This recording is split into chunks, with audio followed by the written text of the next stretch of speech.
সকলোলৈ নমস্কাৰ মোৰ এটি নতুন ভিডিঅ' লৈ এয়া মই সুজিৰ ইডলি বনাব লৈছো দেই ইয়াতে বনাই বাৰু সকলোৱে মই ইয়াতে কেনেকৈ বনাও তেনেকৈ দেখাম ধুনীয়া হৈছিলে ফ্লাফি হৈছিলে আৰু মানে টেষ্টও হৈছিলে ইয়াতে মই দেখাম দেই কেনেকৈ বনাই আপোনালোকে কেনেকৈ বনাই জনাবচোন এয়া প্ৰথমতে মই তেলত সৰিয়হ আৰু শুকান জলকীয়া দি পেলাই আৰু বুটৰ দাইল কেইটামান দি সুজিখিনি অকণমান গোন্ধ ওলোৱালে ভাজি লৈছো এয়া হৈছে ভজা ভাত ইয়াতে মই এয়া নিমখ দিছো সোৱাদ অনুসৰি নিমখটো দিলে হৈ গ'ল দৈ দিছো নিমখ দৈ দি পেলাই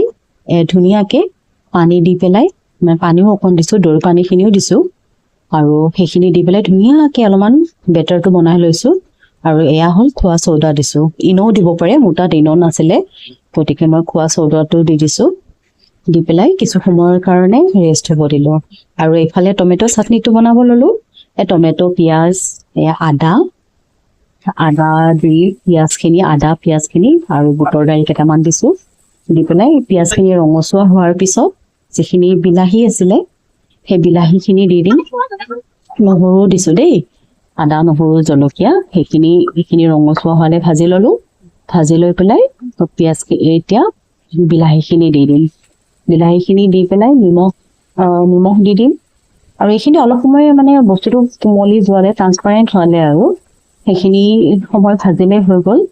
এয়া হালধি দি দিছোঁ কালাৰ্ছৰ বাবে আৰু এয়া নিমখ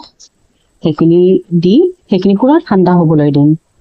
ভজা হোৱাৰ পিছত গমটো পোৱা যাব ন গোটেইখিনি এতিয়া গলি যায় তেতিয়া নমাই থৈ ঠাণ্ডা হ'বলৈ দিম আৰু এইফালে মোৰ এইখিনিও ৰেডি হৈছে আৰু মই এইখিনি প্ৰথমতে বনাই লওঁ এইখিনি মানে ইডলি ষ্টেণ্ডত দি দিম মই একদম বেটাৰটো বেছি গোটাও নহয় বেছি পনীয়াও নহয় মিডিয়ামত ৰাখি দিলে হ'ল তেনেকৈ দি পেলাই সেই গোটেইখিনি 5 মিনিটমান সময় দি দিলোঁ আৰু হৈ গ'ল আৰু এইফালে মই এয়া কোকোনাট চাটনিৰ কাৰণেও ৰেডি কৰিছোঁ কোকোনাট দিছোঁ আৰু নাৰিকল আদা জলকীয়া আৰু এই বুটৰ দাইল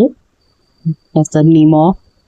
সেই গোটেইখিনি দি পেলাই এটা আৰু এয়া হেৰি দিছোঁ দেই ধনিয়াৰ পাত আৰু এইখিনি হৈ গ'ল আৰু এইখিনি বিলাহীখিনিও মই এতিয়া ধুনীয়াকৈ পিচি ল'ম ঠাণ্ডা হৈ গ'ল ইয়াতে নাৰিকলো দি দিছোঁ অকণমান দি পেলাই ধুনীয়া মানে খুব টেষ্ট হৈছিলে দেই এইখিনি আৰু এতিয়া তৰকা মাৰি দিম সেয়া মিঠাতেলত শুকান জলকীয়া সৰিয়হ আৰু নৰসিংহ পাত সেইটোতো মেইন হয় ন এইবিলাকৰ এয়া পূৰা এইখিনি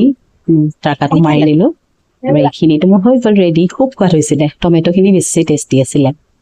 আৰু এয়াও একেই চেম সৰিয়হ শুকান জলকীয়া আৰু এয়া নৰসিংহ পাত দি ধুনীয়াকৈ গৰম কৰি পেলাই এই কোকোনাট চাটনিখিনিতো দি দিলোঁ আৰু সেইখিনি মিলাই পেলাই দিলে হৈ গ'ল এয়া ৰেডি হৈ গ'ল আৰু এইফালে ইডলিখিনিও হৈছেহি আৰু এয়া মোৰ ৰেডি হৈ গ'ল টমেটো চাটনি তাৰপাছত কোকোনাট চাটনি আৰু ইডলি আৰু খাবলৈও মানে খুব সোৱাদ হৈছিলে দেই বাকী আৰু আপোনালোকে কেনেকৈ বনায় এনেকৈতো বনাই চাগে কেনেকৈ বনাই জনাবচোন আৰু মোৰ হৈ গ'ল মই খালোঁ দেই পিছতহে এইটো ভিডিঅ'টো দিছোঁ